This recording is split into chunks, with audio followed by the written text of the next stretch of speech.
After, for a couple of months, insisting that he was going to go ahead with his big convention, Donald Trump announced yesterday that they would, in fact, be canceling the physical mass gathering of people, but they do have something in the works. We'll have a very nice something. We'll figure it out. It'll be online in some form. Maybe it'll be something even a little bit different. We have time. We're talking about the end. So we're going to have a very nice something. It's going to be online, or maybe it'll be different. Yeah, it should be online. That seems like a good idea. If you're not going to be physical, I mean, I like typewritten letters. We all know that. But I think that the online thing's probably a good way if you're not going to physically be with each other. I don't know what else there is. It's because he couldn't do it. Yeah. That's why. It's because the place he chose to have it, which was his second choice, because the person, this poorly run state of North Carolina, the governor and people in where they were going to have it said, no, unless you do it right. And he was like, no, well, I can't not do it wrong. Yeah. So he wanted to move to Jacksonville. If you want some fun watching, watch the commercials made by the mayor of Jacksonville being like, we brought him here, man. Oh, no. And everyone in Jacksonville is now saying, please send him away immediately. This is worse than any of us could have imagined. You wouldn't believe how bad it is. And now what they're actually going to have, the thing that he's mentioned, like the other things that we have planned, is literally like a few delegates getting together in what is essentially like a ritualistic, like, I don't know, it's a ritual. And for a few hours, they're going to nominate Trump and be like, peace. Yeah. I do like it. Like, I wish that it was safe to have them. I would want to go to the RNC and the DNC again. That was a great experience the last two times. But I'm glad. Look, while we're mocking it, I'm glad that they're not doing it. It would have been a terrible idea. People who went would have gotten it. They probably would have carried it back to states across the country.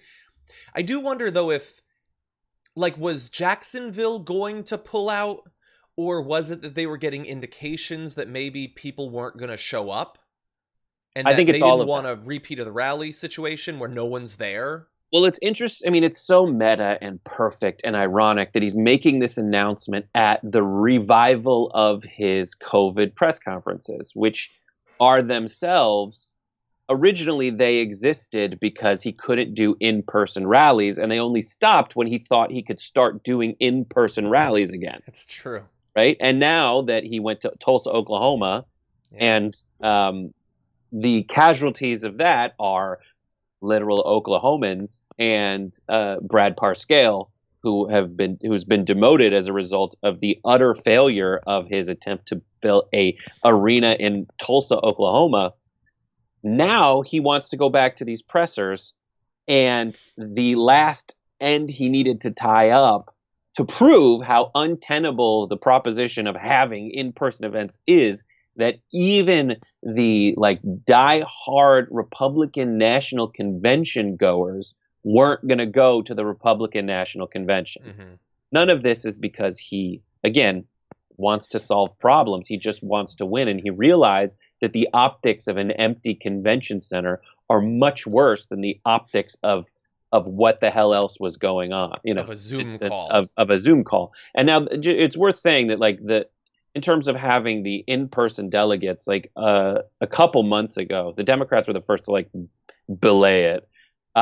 But they're still going to have in Wisconsin Biden give a speech, but everything else was going to be virtual. And I think I don't know if that's a good decision or not, but as long as they're doing things right, that from an actual health policy perspective, I'm fine with it. But it was very obvious that Trump has never prioritized health policy perspectives, but rather just trying to win an election. Yeah, and look, I think you even if it's going to be digital, you want to have them in an impressive space, but we also know what it looks like when you have a big setup and you have no audience. That can be weird. Yeah, I just watched the Dodgers yesterday, but it was fine. Yeah. Oh my God, I was so happy to have baseball. I'm glad for you.